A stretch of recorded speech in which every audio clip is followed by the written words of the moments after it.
Good morning, good afternoon, good evening, folks. Michael Zuber, one rental at a time, back with the man, myth, the legend, Mr. Greg Dickerson. How you doing, sir? Doing great, Michael. How are you today? I'm doing wonderful, man. Something I really appreciate, respect, and admire about you is you've routinely shown that having courage in the face of what may have others crumble is really a skill of yours. You've talked about good times never last, bad times never last, but yet go back to your very first interview, trucking a toolbox. You did things that maybe others would have thought was risky. So let's talk about the importance of having courage in the face of what might appear to be a negative environment, right? There's a lot of negativity going on today. How does one build courage to take action in the face of all that? So, courage comes through competence, right? So first of all, you build the educational foundation, so that you know what you're doing, and even then you can still, step out above your pay grade, because I've taken on things that I did not know how to do myself, but I brought the resources together to get them done. So first of all, it's in competency, either in your own skills, knowledge, and abilities, or someone else's that you're aligning with. So that reduces a lot of that, worry or uncertainty. The other thing is, the ability to withstand, understand the risk, calculate it, and withstand the worst, possible scenario on the downside. When I was younger, I didn't think so much about risk because you don't, and you can always start again, right? So I would take bigger, risks when I was younger. As you get older, you go more into protection mode and, wealth preservation mode, and you're a little bit more risk averse as you get older, at different levels. But really, I mean, at the end of the day, it's all about mindset, right? You gotta have the right mindset to where you understand not everything you're going to do is you do will work. You're going to fail. You're going to have roadblocks and setbacks, but those are where your biggest growth opportunities are, where your biggest learning experiences are.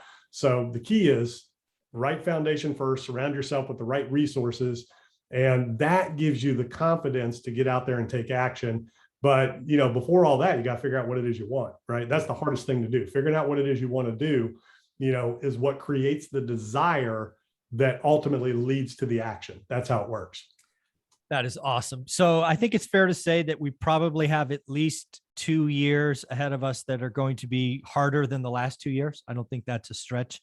Probably in there somewhere, we have stagflation. In there, we have a recession. At least that's the leading. That's what most people are thinking is coming. So we're right at the beginning of this, right? Call it the first inning, to use a baseball analogy. How would you, let's assume somebody's watching this, they're still employed. They feel good about their job. So let's take that off the table. But they want to take advantage of this recession. Do they need to figure out, hey, am I going to do that in stocks or in a business or in real estate? Could they possibly do all of it? Should they focus on one, whatever that one is for them? How does somebody really maximize the return of what's coming? Because again, I think wealth is going to be built in what's coming, but how does someone do that? Yeah, there definitely is. And, so there is no job security. So whoever you are, wherever you are, your job can be gone tomorrow. We've seen that over and over and over. Your pension can get wiped out, everything. We saw that in 08, 09. We see it every day as the world is changing. So first and foremost, it's in yourself. You have to build your skills, your abilities. That's where your job security is. It's in yourself and your ability to create whatever it is you want for yourself. But to your specific question, there's going to be a lot of different opportunities in different areas. So it just depends on what people are good at, what they are comfortable with, what they want to do. If you're good at stocks and, those types of things, study, watch the markets, be ready, because, there will be an opportunity there for a generational move for a lot of people.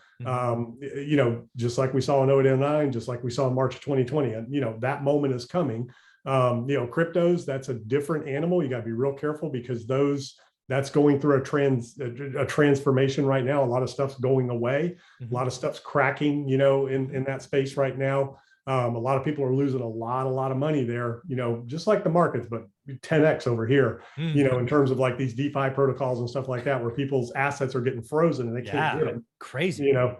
So, I mean, you got to be real careful there. And then real estate, we haven't gotten there yet. So we're seeing in the new home construction, like we talked about, and you're seeing in the commercial markets, because interest rates are rising so fast, you're starting to see a lot of deals retrade. Yes. There's a lot of bridge debt, a lot of short-term interest-only debt out there. So there'll be a lot of assets that aren't going to be able to be refinanced that will come up for sale or for you to be able to take them over. So there'll be some real big opportunities there. But, to think that you're just going to come into real estate and scoop everything up, you kind of hear that little meme out there. I'm going to scoop it up. it doesn't work that way. Real estate's a little bit different, takes a little bit longer. You gotta be more careful there. The stocks and the cryptos are a little bit easier because they're so quick and they're so liquid. Real estate's a little different. You got to make sure that, you've got a solid plan, and,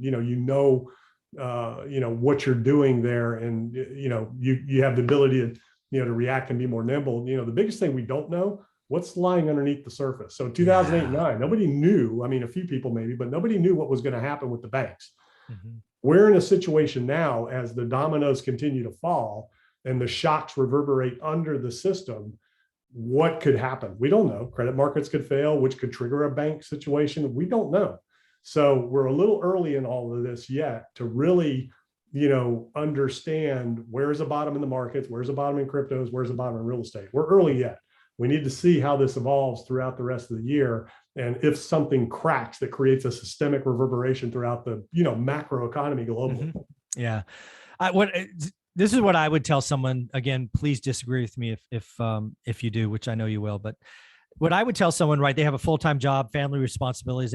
Their life's busy already. What I would tell them to do is focus on your one thing. This is not a time to, quote unquote, diversify and try to be the master of everything.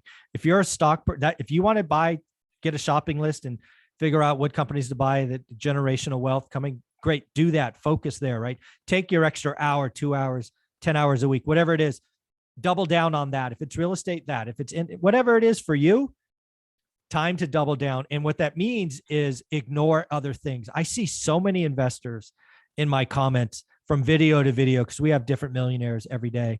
And one video, they're like, yeah, I'm going to buy a business like Greg Dickerson says. And, the next thing they're going to do, I'm going to buy a commercial building on sale like Jonathan. And I'm like, wow, I mean, focus, people, focus. Is that fair, or am I missing it? No. I mean, it's exactly what I said. Figure out what it is you're good at, what your bent is. If you want to start a business, a side thing or whatever, figure that out, become the expert at it, build those skills, and then be ready to take advantage of it.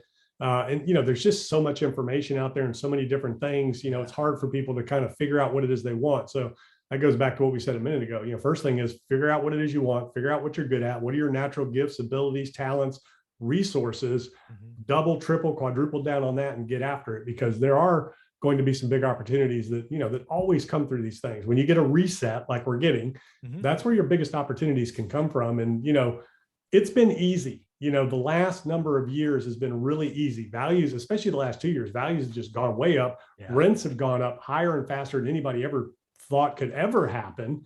So it's been really easy, from 1997 until 2008 and 9.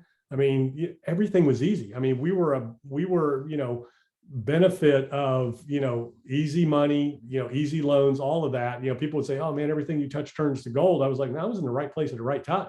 Yeah. I got into real estate on the boom.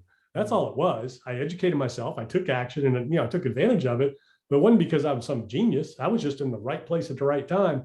The last number of years, the markets, crypto, stock markets, real estate's the same thing. And that, unfortunately, just like me, prior to 08, 09, that's all they know is just number goes up, everything goes up. Eventually you reach a tipping point and it has to reset. Yeah. And that's what we call the cycles. And that's why I say, the bad times never last, the good times never last, the bad times never, that's just how it works. And we're in a reset right now where assets are in the biggest bubble we've ever seen in the history of our world globally, and it's got to reset. Yeah. I think I've seen a term used more and more, the everything bubble. And again, it was really sparked by raining money. Like I think it was Elon Musk said, I don't think he used the word reset, but basically this is going to be good because we rained money down on fools the last 2 years, SPACs, VCs underwriting 100 times revenue when they're losing money, just dumb things. And now we have to capital. Yeah, all of it. So for me, it's really, folks, pick your thing, focus on it, and build confidence. How do you have courage? For me, it's you have to build confidence, and with confidence, you really understand the upside, the downside. You can control it, mitigate it.